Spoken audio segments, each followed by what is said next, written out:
Good afternoon, everyone. My name is Elizabeth Gessel, and I am the Director of Public Programs at Museum of the African Diaspora in San Francisco. I want to take a moment to acknowledge the challenging circumstances we are all in, and I hope everyone in the audience today is safe and healthy. Today, Moad is thrilled to be presenting White Nights, Black Paradise, the play. The performance runs 2 hours and will include a 5-minute intermission. Please join us immediately following the performance for a discussion of the play with Dr. James Taylor, Wanda Sabir, and writer, director, and producer Sikivu Hutchinson. Sikivu is a writer, educator, and director. Her books include Imagining Transit, Race, Gender, and Transportation Politics in Los Angeles, Moral Combat, Black Atheists, Gender Politics, and the Values Wars, the novel White Nights, Black Paradise, and the recently published Humanists in the Hood, Unapologetically Black, Feminist, and Heretical.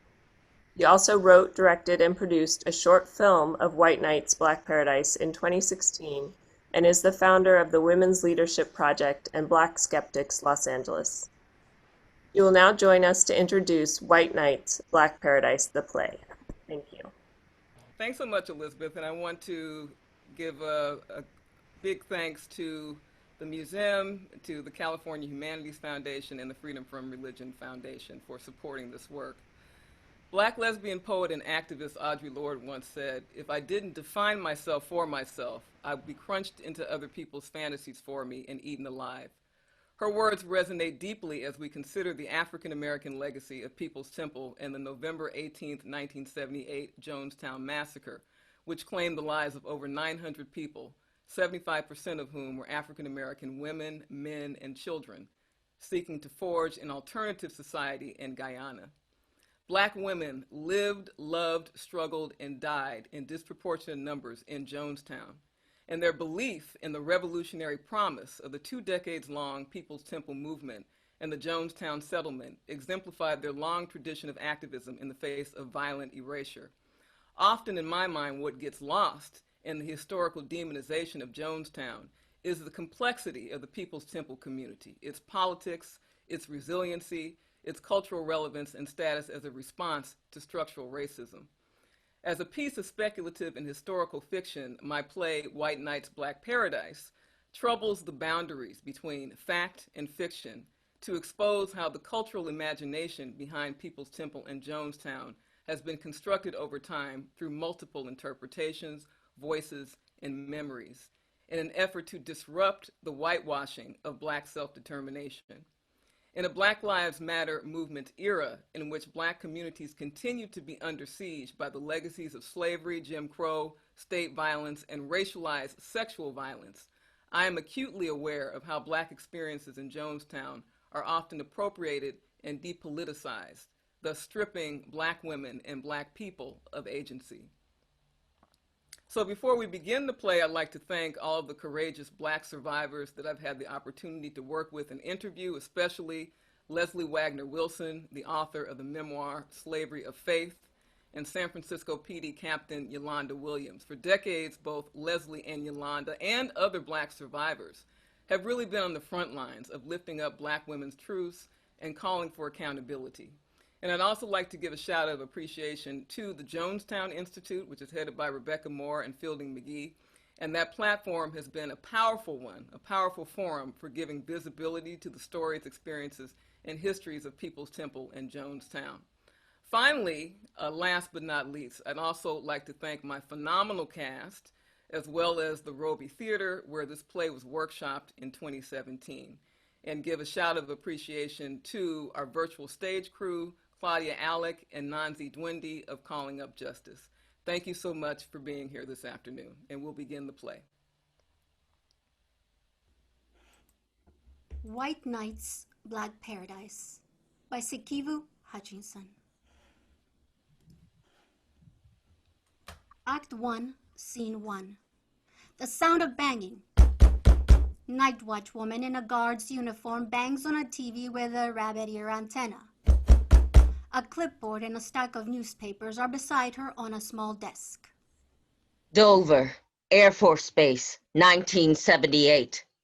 Sub-zero weather has kicked in the teeth. of Delaware. The night watch woman bangs on the TV again.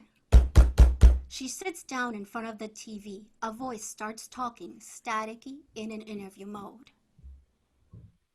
Well, it's the largest military morgue in the nation. Yes, they're still shipping them in. Yes, we aim to make sure they're all accounted for, tagged, properly labeled. Yes, the next of kin have crack forensics team, slave round the clock in the jungle, Guyana roaches the size of flying saucers. Nothing that a stiff black thing of coffee can't cure. Oh well, you boys know I can't whistle Silent Night in this here cold, but I can do Dixie. A black woman sits in a chair in a semicircle holding a doll swaddled in a blanket like a baby. One by one, the women from the company join her and take a seat. The women hold up. They lower them down, their church fans in front of their faces. They hold them up, they lower them down, and begin to speak.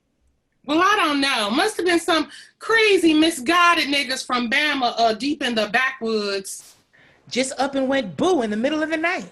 Traveling 4,000 godforsaken miles in coach class? Shit. Ain't no accounting for California fruitiness. Ain't no accounting for Southern fried Negro mule-headedness. Hey, you'd be fruity, royally fruity too, after 40 fucking years of scraping the caramelized shit off Miss Ann's linoleum. Blaspheming motherfuckers.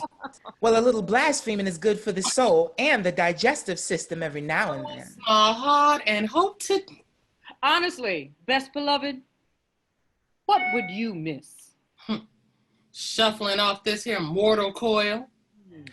Spiderweb dew on the grass, French toast with melted butter and warm syrup, the split-second post-orgasm toes uncurling like Al Green and Perry Como's mutant babies, singing the bejesus out of a heretofore crappy humid night, their liquid eyes watching. San Francisco, 1975. Jury, what say you? The sound of a newscast echoes from the watchwoman's TV. Good evening. We interrupt this program to bring you a special bulletin from KTVT.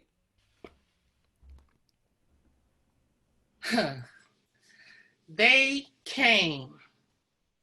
I'm sorry. Well, we could They see... came out with pitchforks when we moved here. The women in their white pearls and pressed gloves. The men dressed to the nines in suits and ties, beat down to a steaming pulp after a long day at the office, race fastening their lips to big orange bullhorns like it was the bottom of the ninth at a Giants game. The whitest of the white stalking the joint. Out in the street for a tea party, pinkies raised at attention. We could see the bay curling out at us when we drove in here from Cottonwood, California. The five of us packed into the Dodge, watching green-eyed monster waves cut into pieces by the bridge, shimmering, debating, telling us how the cause was going to cure everything. A mob scene downtown as demonstrators packed a city council meeting this afternoon in protest of the condemnation of hundreds of apartment units. I watched that wrecking ball knock down our place like it wasn't nothing but a house of popsicle sticks. Boom! Then there was a hunk of sky where Daddy's card table had been. Boom! Right where he had slapped bones and played poker on the weekends with his friends. Boom! Boom! Right where Mammy's people had a high old time making fun of his wannabe Mexican Spanish. Boom! The white secretary is seated typing. The secretary rips the paper from the typewriter and balls it up. She makes like she's going to throw it at a trash can, then hesitates. Well, thank you, Mr. Newscaster. Hope the council president got his mealy-mouthed, fence-sitting little ass kicked. Oh, give me a home where the buffalo roam. Jesus, those people are still carrying on down there? Terrence Strayer walks onto the stage carrying a briefcase. Please thank Mr. Malloy again for giving me the opportunity to interview with the firm. Oh, absolutely, sweetie. We had over 100 applications for the junior accountant position. You know, we handle some of the biggest firms and community organizations in the Bay. You come work for us, we let you tool around in your training wheels for a few days, then it's showtime. Okay, well, when can I expect to hear back? We'll call you. Carol Harper, lead temple organizer, comes on stage. Taryn takes out $1 from her briefcase and goes to the white secretary's desk. Carol stands over the white secretary's desk holding a package. The secretary gives her a clipboard and takes the package. Hello. Oh, hi, hun. How's Vanguard today? Oh, traffic out of here is going to be brutal. Report says the Nimitz is jammed. Reverend Jim is doing his radio show live on the election in an hour. Need to be at the station to work the phones. Can't say I've ever had the pleasure of hearing the Reverend live in the flesh. We don't get the fancy invites that the politicians get, being lowly accountants. Fancy invites, please. All are welcome in our house, 24/7, 365. You should come someday. Separation of church and state. They want to keep it that way. Happy as clams winding through the lovely thickets of 74's tax returns. Give the good Reverend our regards. Here he's got a lot on his plate with the new homes and apartment buildings. Getting to be a regular city treasure. National treasure. We've got churches coast to coast. Quite the entrepreneurs. Good head for business, and all those fragile, quivering souls in... Do you mind making change for the bus? The white secretary opens the drawer and gives her change. Taryn exits. Carol nods goodbye, then follows Taryn out to the street. I think you'll be running this place in a few years. Excuse me? Sorry, I didn't mean to be forward. I don't think I've ever seen an Afro-American there, except maybe a temp tucked away in the break room. That's so. Place is antediluvian. Malloy's got one showpiece black that on his board that he trots out for the galas. All of us ladies get ghettoized in the secretarial pool. You know, integrating places like this is something that we've really invested in. We? Carol digs into her bag, takes out a pamphlet, and hands it to Taryn. Church, we do freedom circles on about social and political issues, and we have cultural events every weekend. And the Rainbow Family? Those are Reverend Jim's children. Orphans he's adopted. Oldest son's black, near genius. Jim and his wife got him at birth in Indiana. Oh, my sister and I just moved from there. You have kids? By the way, I'm Carol. You have some kind of pull with Malloy and his people? Pull? Clout, influence. Meaning, instead of hoping I get to be the first in the flesh Afro-American hired, you can actually do something about it? Well, I don't actually think that we can do anything. Let's get your God to move on that one. We're actually not based on God. A white elephant church that's not based on God? Good thing, but how'd you manage that? Darren's younger sister, Hi, enters the building. You almost done here? I'm late for my appointment. Thanks for the literature. What was that all about? White women hawking peace and love belongs to some kind of church represented by Malloy's firm. Taryn hands Hi the pamphlet. Got a whole lot of color up in here. You kids. Pastor's some kind of urban missionary. How do you feel? Like shit?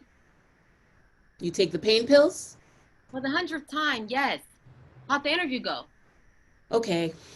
Evidently they hide their visiting Negroes in the break room. I applied at the laundromat and at the AMP today. When I get my first check, I'm paying you back for the medical bills and everything. Most important thing now is you bouncing back medically. What? I'm already bounced back. You sure? It was an abortion, not a lobotomy. Well, it was the best fucking thing that could have happened to you right now. We don't need another no daddy mouth to feed when we just landed here and barely making it. Carla got one 2 years ago from a $50 butcher. Fucking bled the whole car ride home. What's that stuff on your hands? Phone numbers. Must have called 50 different help wanted places while you were up in there. And no dice.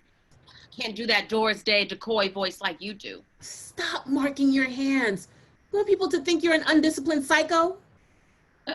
Matter of fact, yeah. You, mama, and the rest of the world already do, right? No job, shady prospects, 2 abortions in 2 years. A real model citizen. Rent's due in a week. Right. Another reminder I'm a deadbeat. Heard the landlords on the building next door might jack the rent up, which probably means we're next. Look, one of these gigs come through, I'll be able to give you something soon. Look, it's okay. I can float us for a bit. Right, like you always do.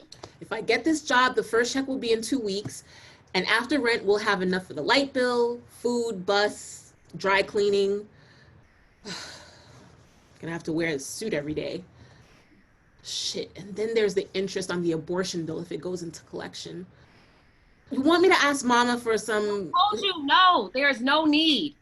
No, sure as hell don't want to hear her mouth about cleaning up the aftermath of me getting so-called knocked up, pouring around. Just itching to do an exorcism because we fucked. I loved every minute of it, and I ain't sorry. Man, there's got to be some black-owned business around here that's hiring or that I can apprentice with. You'll have to get in line with the hundreds of others looking. Maybe if you went back to school, then... Stop managing me. It's shit jobs with no degree high. You can't slum like the sorority Barbie dolls in the secretarial pool. Slumming? Yo, I'm out in these streets every damn morning trying to squeeze blood out of a stone from this high-ass place. And Malcolm X said his alma mater was books, no ivory tower. Oh, very eloquent. He had a penis between his legs. And what I wouldn't give for it for a day or so. Know what it's like not being hunted, pawed down by men. Or to be just bodiless. That's the ticket, sis. Yo, my 100th brilliant plan in life, to invent a machine that will let little girls go poof on demand. Mama will be right proud for a minute. Hey, hot meals served 6 nights a week. Hey, you think they got them little white girls burning greens and cornbread after the service? The lights go up on the interior of the church with rows of chairs facing an altar and a podium. Ida Lassiter, a journalist in her late 50s, sits in the back watching the crowd as members of all races and ages flow through the aisles. On the stage, an organist, a drummer, and several other musicians watch the crowd file in. Quick, can you catalog your favorite smells in the whole wide world in 10 seconds? Now, I was always partial to lilacs. Yes, sickeningly sweet, overbearingly sickly. But they were my grandmother's favorite, the tiny little refuge that she could savor before being told, "Todd, baby doll, this ain't for you." Now, word has it that the town fathers, that's the mayor, the sheriff, the tax assessor, asked Wilbur, now Stripes, busting from his chest, just back from Iwo Jima, "Quick, nigga, catalog your favorite smells in 10 seconds. Right before they pulled him off the train and gutted him from ear to ear just for refusing to take off his uniform. That was the rock gut winter of 1944. This was my first case. The spotlight goes off her as Maybelline Jones walks through the crowd with a tambourine. She pauses to greet nearly every parishioner, hugging, patting shoulders, smiling warmly at the children. She makes her way to the back of the church, stopping at Ida's seat. Hello, Mrs. Lassiter. Nice of you to come this evening. Evening. Looks like another great turnout. Yes, we're quite blessed. Now, the San Francisco press has been very flattering. Some have. To what do we owe this pleasure? Working on a new piece.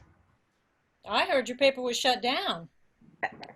The official reason was cost overruns. It's only a matter of time. I'm sorry.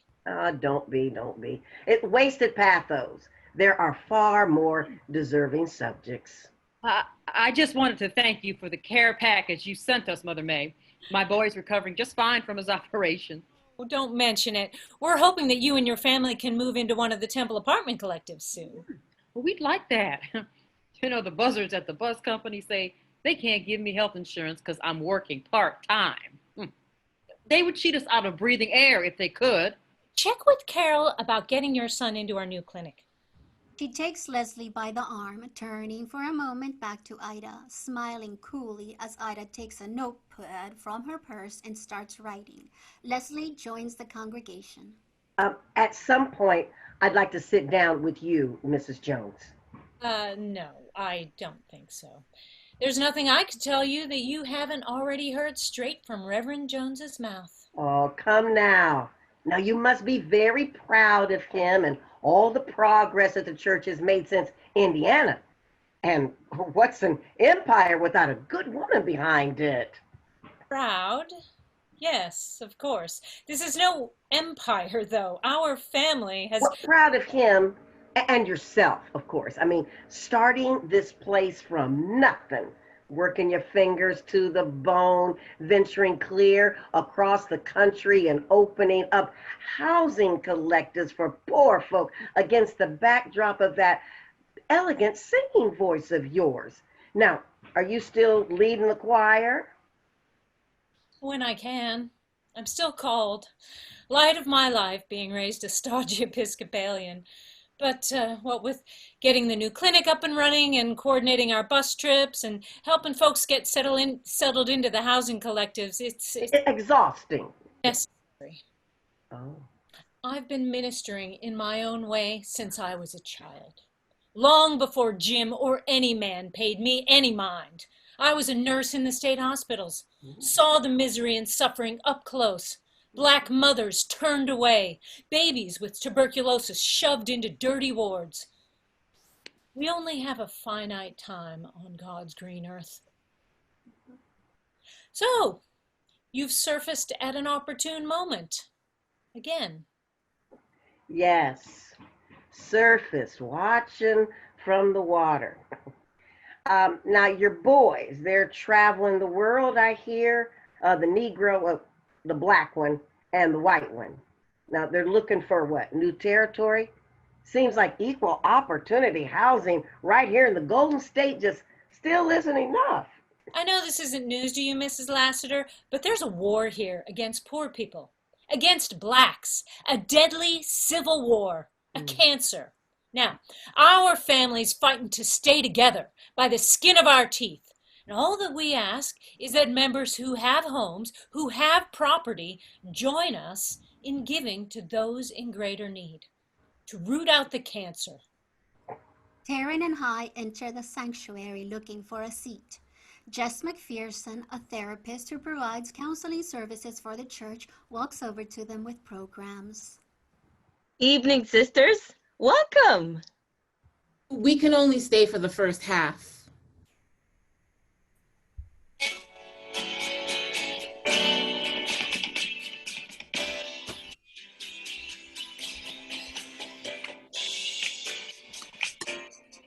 There's so much going on. And to keep it together, to keep it truly together, we need that midweek boost, that spiritual adrenaline shot, that mental elixir, and y'all know what I'm talking about. Yes, brothers and sisters, put your hands together and welcome the good Reverend Jim Jones. The crowd roars in raucous applause, but the podium remains empty. Indianapolis, Indiana, 1958. America is crazy for Auntie Mame. A picture of a white boy and a black boy holding "Integration Now" signs appears on a screen overhead. An interracial group of adults join them carrying similar signs. Some begin humming "Amazing Grace." A black photographer walks up and starts snapping pictures as the white policeman, hot in his heels, walks over and starts interrogating him. Ida's gaze darts from the officer and the photographer to the sight of a young Jim Jones leaning into the window of the theater ticket booth, a thick wad of bills in his hand. You have a permit for that, boy? A what? We don't need a permit to take pictures in a public place. Who are you? A journalist and a citizen. Ida Lassiter, distinguished founder and publisher of Sojourner, a weekly newspaper. Pleased to meet you. I'm a big fan.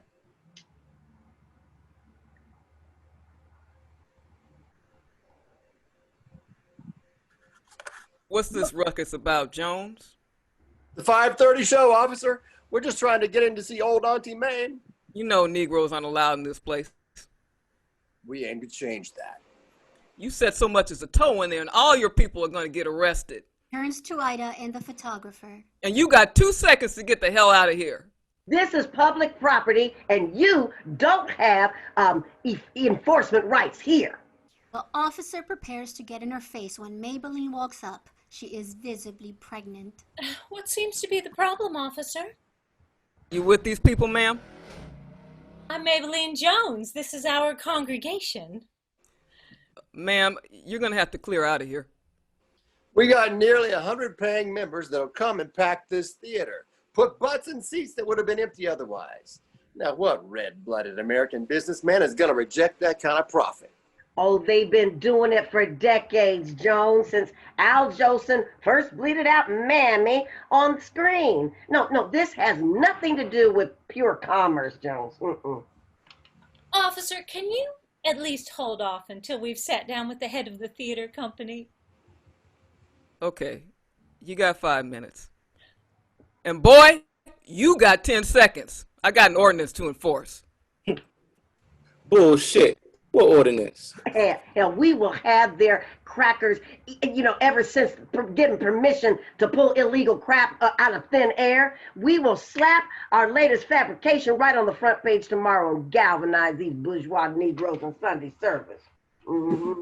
Much obliged, Mrs. Lassiter. If you ever have the time and are so inclined, we do seminars on tenants' rights every Monday in the church basement. I know you've tackled that yourself. Now, you think some of those folks would go on record about the 20 slumlords that I wrote about last week? We don't want nobody retaliated against and kicked out before we close on our new building. All our people got to be living rent-free.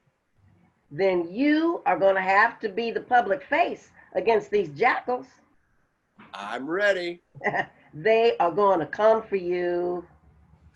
I built this up from nothing. That is, with the help of these good people and Jesus' guidance. We was white trash to white trash. And your daddy? A drunkard and a Klansman in that order. Liked his booze better than lighting torches. A disgrace to his race. But now your mama, though, she was a straight-up Union gal, right? Been collecting intel on me. Well, you've been seducing some of our folk away from Calvary Baptist with all that pixie dust of yours. Now, you raising the roof on Monday? Preaching, yeah, a little. I'll be there. I enjoy a good stem winder. Jim and everyone else except Ida exits. Ida rejoins the congregation. They stand and applaud, watching the empty podium in anticipation of Jim. The music and commotion die down as Ernestine Markham, a school teacher, walks to the front of the church and takes the mic. Oh, the time is nigh, brothers and sisters. If you haven't fully committed your hearts and minds to this journey of peace, what are you waiting for? Many of you know me as your children's teacher. Yeah. On the front lines of making sure your babies aren't beat down by the white man's distorted version of the world. Speak. We're all subliterate apes, grunting and scratching in the trees. Come on now. Yes. Some of you know I've been living 10 years with chronic pain. Honestly, I wanted him to take me. Doctor bills were piling up. Elected people hounding us at all hours. Oh, Saint Ernestine. I prayed to be delivered from this pain. Jim Jones walks on stage quietly, unnoticed, without fanfare. Prayer is a fool's errand, sister. He walks to the front of the room to Ernestine. He puts his hand tenderly on her shoulder. The deeper question is why somebody like you, the best of humanity, has to suffer, wallowing like a pig in excrement every waking moment of your life. Ernestine clasps Jim's hand affectionately, and they Technician Auntie Wendy, and I know that there's some virtual applause going on now. We're going to transition to the panel portion of the program, And I'm going to introduce our distinguished panelists, Dr. James Taylor and Wanda Sabir. I'll read their bios.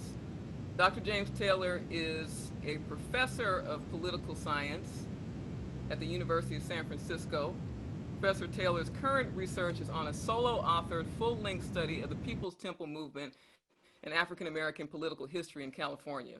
The working title is People's Temple, Jim Jones, and California Black Politics, under contract with Penn State University Press. Professor Taylor brings a wealth of experience and scholarship to the initiative and has been deeply engaged in the Fillmore District community through collaboration with the New Community Leadership Foundation. Professor Taylor has moderated several events on the African American experience in People's Temple in Jonestown. Wanda Sabir is a journalist and author moonlighting as a college professor in Alameda, California. She is also a depth psychologist with deep roots in the bayous of Louisiana, where she was born. Her interests and expertise are historic trauma and trauma healing, the MAFA, specifically ancestral memories, dream tending, women prisoners, and the use of art to stimulate those forgotten conversations among diaspora descendants. She is co-founder of MAFA San Francisco Bay Area in its 25th season, October 2020, and co-founder of the International Coalition for the Commemoration of African Ancestors of the Middle Passage, and recent recipient of the Distinguished 400 Award, 400 Years of African American History, 2019. She is a transformative justice or community accountability facilitator and believes a true revolution starts at home. So welcome to Dr. Taylor and Wanda. Are you on? Unmuted? Yes, thank you, thank you. Yeah. Okay, just wanted to make sure, because I know Yes. we're in this brave new world of uncharted tech snafus and all the rest. But good to see you both. And I wanted to start out with an overarching question, because part of the impetus for this project has really been the overrepresentation of Eurocentric analyses on People's Temple and the erasure of scholarly and historical work from an African American perspective on the Black legacy, the diasporic legacy of People's Temple in Jonestown. And so I wondered, Dr. Taylor in particular, since you have this landmark visionary book that we're all in anticipation of, that's coming out very soon, if you could talk a little bit about the contemporary implications of People's Temple, and particularly in this historical moment of intense national and global Black Lives Matter movement, resistance, and disruption of status quo white supremacy. Yeah. No, thank you. Thank you so much. I can't tell you how much I enjoyed the entire production and each of you. And I made notes to myself, that again, Sikivu, just to commend you, that in a very powerful way, this production is a performance of the culture that has always been the sacred sort of canopy for Black people and others, to respond to the crises of modernity or the crises of the modern world, right? And People's Temple is trying to deal with that too. And so in a real way, your attention to this is a continuation of the real Black women's voices that you're giving agency to. You literally are keeping them alive.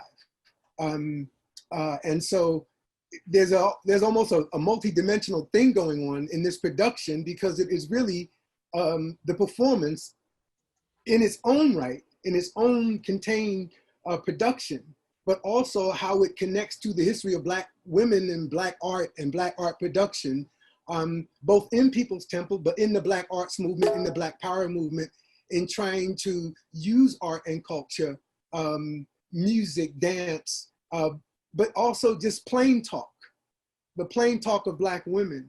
There's a book by a scholar named John Gwaltney, Gwaltney, called Dry Long So. And it just talks about just the plain culture of Black folk as such a powerful reserve.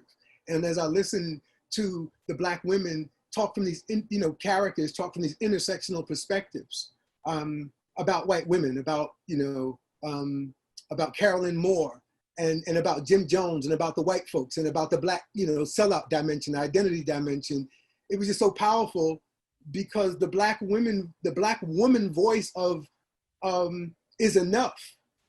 And it should be the loudest voice, and you are making it the loud voice now, where up to this point, if you check the 100 plus books that have been written and articles that have been written on People's Temple, there are, I think I've identified your book and the recent book in 2004, Black Religion in People's Temple by Rebecca Moore, Mary Sawyer, and Anthony Penn, are the only 2 books out of over 100 that mention the word Black in the title of the movement that was 90% Black.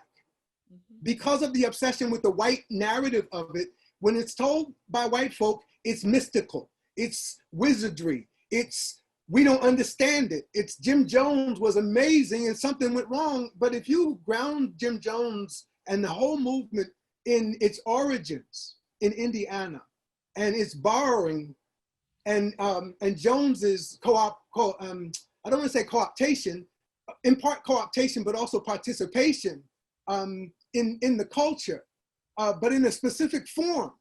And most people, even in this hearing, are not ready to, willing to hear this. Because of the prejudice of Christianity in the Black culture, the Protestant culture, most people can't accept that the cult itself was a Black thing, that Black people created themselves, the cults. They were associated with the Pentecostal tradition that was grounded in William J. Seymour, who becomes the miracle at Azusa Street in LA. Father Divine went there and Daddy Grace went there, and both of them said they became God in LA at that time. This is in 1906 when the San Francisco earthquake happens.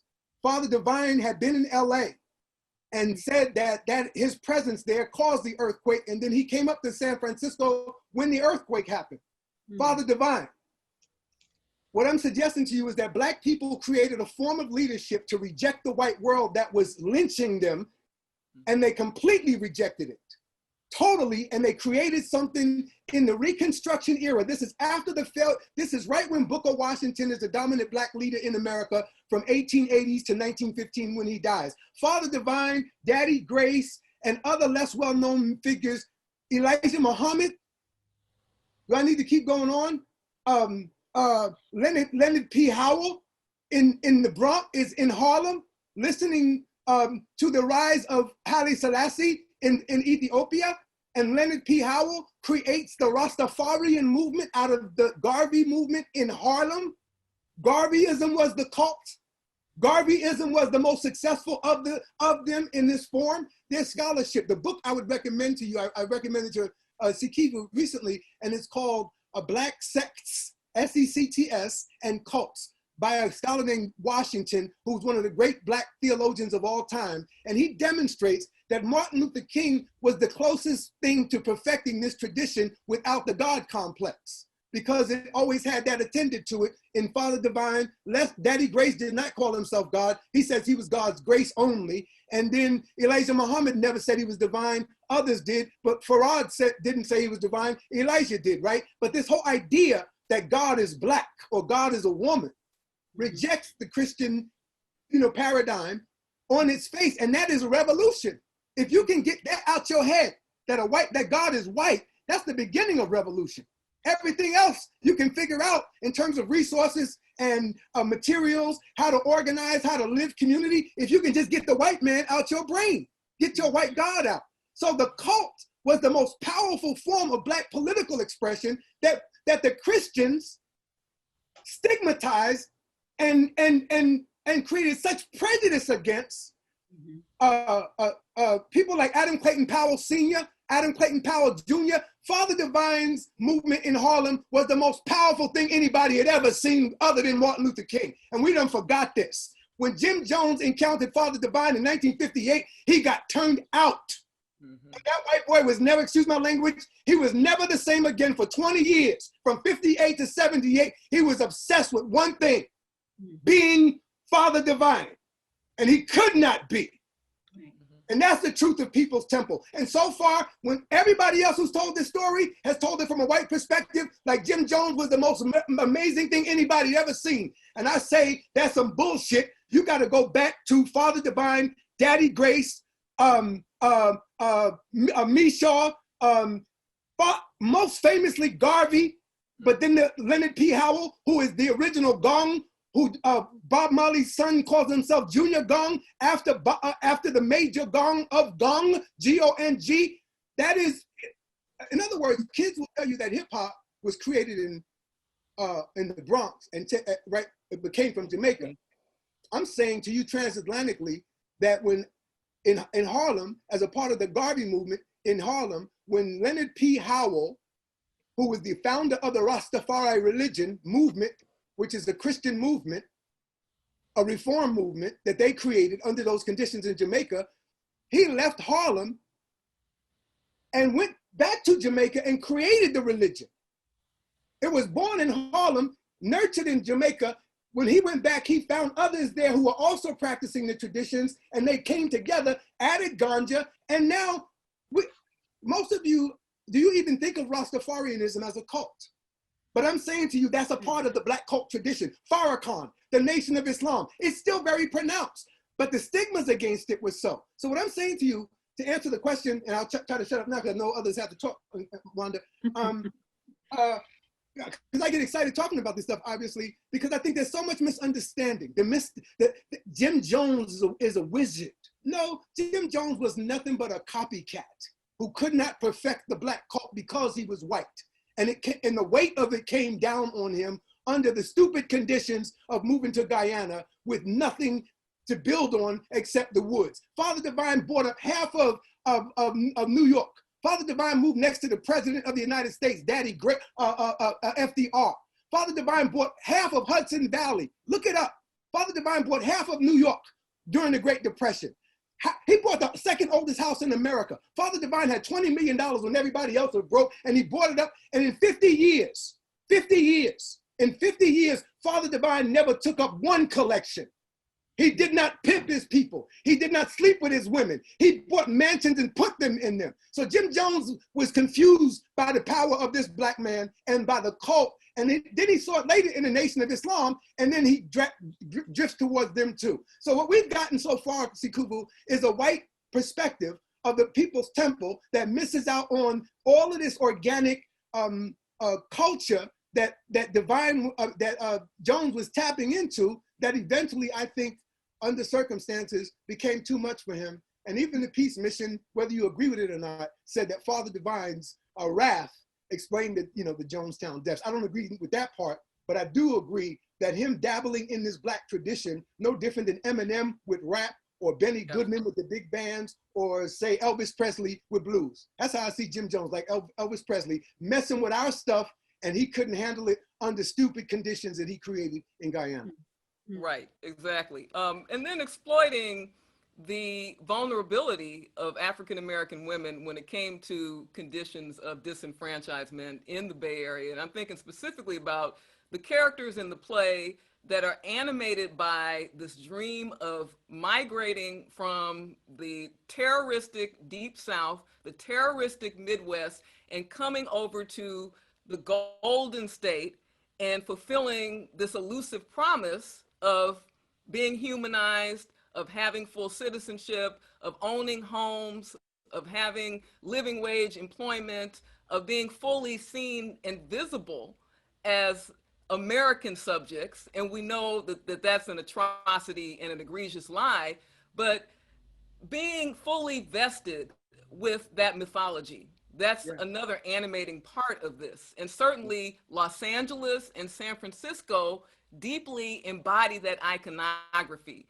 in the African-American imagination. So prior to the play going on, we were talking about, with Sherry Miller, we're talking about this unfulfilled promise of coming to LA, LA being deeply embedded in institutionally racist restrictive covenants, in redlining, being the bedrock of restrictive covenants. And yet there's still being this belief that because it's a horizontal city, it's suburban, It doesn't have the same kind of apocalyptic oppression that's happening in the South, in Jim Crow conditions, that somehow is not beholden to the very same white supremacist terrorism and disenfranchisement. So Absolutely. that's another animating piece and mentality and ethos that informs this.